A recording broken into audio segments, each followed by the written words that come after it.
जसं की आज आपण बघताय की प्रेसवाले आज आमच्या कासापोळी सेंटरला आलेले आहेत, तर आमचे राष्ट्रवादी काँग्रेसचे उमेदवार अरुण बाळासाहेब कोले यांच्या प्रचारार्थ आम्ही राष्ट्रवादीतर्फे काम करत आहोत। तर आमचे जे बाळू काका आहेत त्यांनी आत्तापर्यंत प्रत्येक गावाला, जसं की पातरगाव झालं, नात्रा झालं, जवळा झालं, रामपुरी झालं, मरडसगाव झालं, प्रत्येक गावाला DPDCच्या माध्यमातून आमचे जे आमदार साहेब आहेत त्यांच्या नेतृत्वाखाली प्रत्येक गावाला 20, 25, 30 लाख रुपये असा निधी आणलेला आहे। माझं एकच म्हणणं आहे की अशा व्यक्तीला निवडून द्या की जो व्यक्ती तुम्हाला पैशात तोलणारा नसावा, कामात तोलणारा असावा।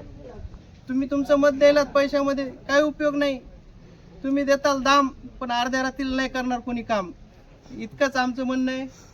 आणि आमच्या दादाचं एकच वाक्य, राष्ट्रवादीकडे करू नका दुर्लक्ष, कारण आमचा राष्ट्रवादी आहे पक्ष आणि आम्ही कधी नाही बदलत शब्द, एवढंच आमच्या दादांनी शिकवलंय बस।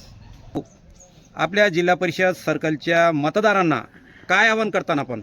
माझ्या कासापुरी सर्कलच्या मतदारांना एकच आव्हान आहे की येणाऱ्या 7 तारखेला आमचे पक्षाचे राष्ट्रीय अध्यक्ष अजितदादा पवार यांना श्रद्धांजली रूपी सगळ्यांनी मतदान करून हीच श्रद्धांजली द्यावी, एवढंच कळकळीनं विनंती। आणि आमच्या राष्ट्रवादीला भरघोस मतांनी विजयी करावा, एवढीच सगळ्यांना नम्र विनंती।